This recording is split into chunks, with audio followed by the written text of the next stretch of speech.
Someone hacked Apple, not the company directly, one of their factories. And instead of demanding money, they just dumped everything online, photos, videos, internal documents, the entire iPhone 18 Pro, exposed months before Apple was ready to show it. Apple scrambled to delete it within hours. Too late, it was already everywhere. This is not a rumor from some guy on Weibo, this is the real thing, straight from Apple's own factory floor. Here is everything the hack revealed. Start with the drop test video because seeing it changes how real this feels. Photos from a Tata facility show iPhone 18 Pro units mid-testing in early 2026. A gray slab-shaped handset with 3 rear cameras and the Apple logo clearly visible, undergoing repeated drop testing on a factory floor. The footage confirms a thicker frame and a noticeably more pronounced camera bump, details that immediately connect to the biggest camera upgrade Apple has attempted in years. Now the camera, because the breach settled a debate that leakers had been arguing about for months. The main sensor is Sony's IMX905, larger, with genuinely superior low-light performance, improved dynamic range, and background blur good enough for professional-grade portraits without software tricks doing all the work.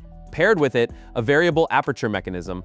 For the first time in iPhone history, the lens can physically open and close to control how much light hits the sensor, rather than relying entirely on computational processing after the fact. Here's the detail almost nobody covered properly, and it directly explains why the body is getting thicker.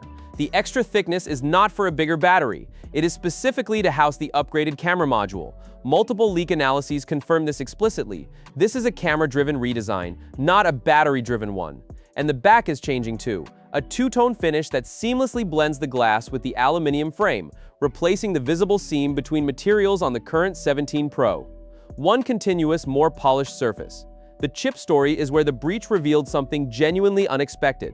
The A20 Pro is confirmed to use WMCM packaging, Wafer-Level Multi-Chip Module, a different approach from the NFO POP packaging Apple has used for years. Instead of one single die housing the CPU, GPU, and neural engine together with limited memory options, WMCM allows Apple to use separate dies for each component.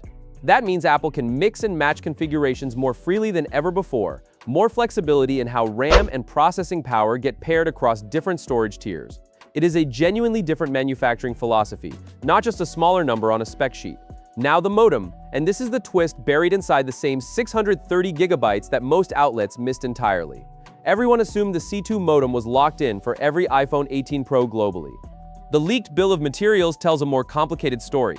The C2 modem may be limited specifically to international models. The US variant instead lists Qualcomm components, including the SDX ADM tied to millimeter wave 5G support. The reason is simple. Apple's own C-series modems still lack mmWave wave capability, and US carriers have spent years building out mmWave wave networks specifically. Dropping that feature from the Pro lineup in America would be a much bigger deal than it was for the iPad Pro or a rumored cellular MacBook. So Apple may be running 2 different modems in 2 different regions of the exact same phone. The dynamic island shrinks too, confirmed directly by the leaked X-ray images. The infrared emitter has physically moved out of the Face ID module and relocated to the top left corner of the display. That relocation is the actual engineering reason the cutout gets smaller, not just a marketing decision, a genuine hardware rearrangement visible in Apple's own internal documentation. Colors: dark cherry, light blue, dark gray, and silver. A leaked SIM tray photo from the same breach confirmed the dark cherry option directly. No black model this generation. Current sourcing still points to a September launch. Both Reuters and Apple Insider verified the documents as authentic, and Apple's own scrubbing effort only reinforces that these are real, current-generation schematics rather than an old prototype resurfacing. Here's the honest summary. A thicker body built specifically for a genuinely new camera system. A chip using a manufacturing approach Apple has never used before. A modem split between US and international models that nobody predicted, and all of it confirmed not by a leaker's guess, but by Apple's own stolen internal files. So here's the real question. Does knowing this came from a hacked supplier rather than a rumor change how seriously you take these leaks? And is the camera upgrade alone worth the higher price this September? Let us know in the comments below. With that being said, I will see you guys in the next video.